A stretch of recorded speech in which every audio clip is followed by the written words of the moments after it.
let's explore where the name Foo Fighters came from and some history of the Foo Fighter UFOs. The word Foo emerged in popular culture during the early 1930s, first being used by cartoonist Bill Hallman, who peppered his Smokey Stover fireman cartoon strips with Foo puns. A radar operator in the 415th Night Fighter Squadron, Donald J. Myers, gave the UFOs this name, and radar operators use this term for unidentified tracks. Smokey Stover's catchphrase was, "Where there's Foo, there's fire." And this was possibly derived from the French word for fire, le feu. In a mission debriefing on the evening of November 27, 1944, Fritz Ringwald, the unit's S2 intelligence officer, stated that John Myers and Ed Schluter had sighted a red ball of fire that appeared to chase them through a variety of high-speed maneuvers. Fritz said that Don was extremely agitated and had a copy of the comic strip tucked in his back pocket. He pulled it out and slammed it down on Fritz's desk and said, "It was another one of those fucking Foo Fighters." The first report of Foo Fighters, UFOs, seems to have been in 1942, when red fireballs were seen on a bombing mission over Germany, and thought to be a German weapon. But because of the lack of a better name, Foo Fighters stuck.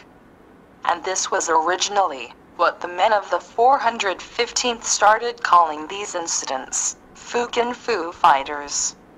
In December 1944, a press correspondent from the Associated Press in Paris, Bob Wilson, was sent to the 415th at their base outside of Dijon, France, to investigate the story. It was at this time that the term was cleaned up to just Foo Fighters. The unit commander, Captain Harold Augsburger, also decided to shorten the term to Foo Fighters in the unit's historical data.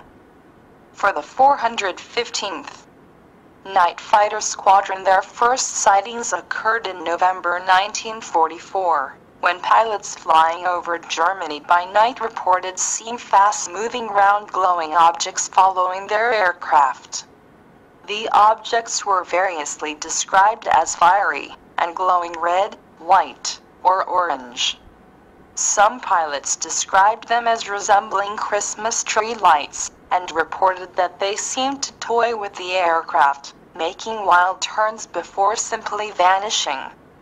Pilots and aircrew reported that the objects flew formation with their aircraft, and behaved as if under intelligent control, but never displayed hostile behavior. However, they could not be outmaneuvered or shot down.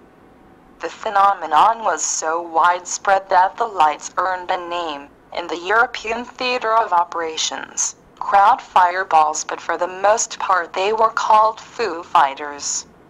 The military took the sightings seriously, suspecting that the mysterious sightings might be secret German weapons, but further investigation revealed that German and Japanese pilots had reported similar sightings. It is now believed that Foo Fighters were alien reconnaissance vehicles under control, like a Global Hawk unmanned reconnaissance aircraft. It seems aliens take a particular interest in our wars, possibly having never experienced one in living memory. On December 14, 1944, the New York Times reported a floating mystery ball as new Nazi air weapon, that a new German weapon has made its appearance on the Western Front. Airmen report that they are encountering silver-colored spheres in the air over German territory. The spheres are encountered either singly or in clusters. Sometimes they are semi-translucent. In its 15 January 1945 edition, Time magazine carried a story entitled Foo Fighter, in which it reported that the balls of fire had been following USAAF night fighters for over a month, and that the pilots had named it the Foo Fighter. According to Time, descriptions of the phenomena varied, but the pilots agreed that the mysterious lights followed their aircraft closely at high speed. The balls of fire phenomenon reported from the Pacific Theater of Operations differed somewhat from the Foo Fighters reported from Europe. The ball of fire resembled a large burning sphere, which just hung in the sky, though it was reported to sometimes follow aircraft. On one occasion, the gunner of a B-29 aircraft managed to hit one with gunfire, causing it to break up into several large pieces, which fell on buildings below and set them on fire. As with the European Foo Fighters, no aircraft was reported as having been attacked by a ball of fire. The post-war Robertson panel cited Foo Fighter reports, noting that their behavior did not appear to be threatening. The panel's report suggested that if the term flying saucers had been popular in 1943 to 1945, these objects would have been so labeled. Foo Fighters were reported on many occasions from around the world. Here are a few examples. Sighting from September 1941 in the Indian Ocean was similar to some later Foo Fighter reports. From the deck of the SS Pulaski, a Polish merchant vessel transporting British troops, two sailors reported a strange globe glowing with greenish light, about half the size of the full moon, as it appears to us. They alerted a British officer, who watched the object's movements with them for over an hour.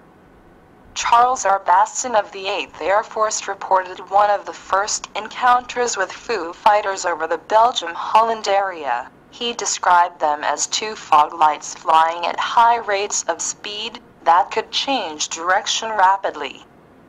During debriefing, his intelligence officer told him that two RAF night fighters had reported the same thing, and it was later reported in British newspapers. The United States Air Force pilot Dwayne Adams often related that he had witnessed two occurrences of a bright light, which paced his aircraft for about half an hour and then rapidly ascended into the sky. Both incidents occurred at night, both over the South Pacific, and both were witnessed by the entire aircraft crew. The first sighting occurred shortly after the end of World War II, while Adams piloted a B-25 bomber. The second sighting occurred in the early 1960s, when Adams was piloting a KC-135 tanker. There are to this day still reports of this type of Foo Fighters by the military, but are now much more rare. With the advance of technology, it is hoped that one day one of these can be caught and analyzed.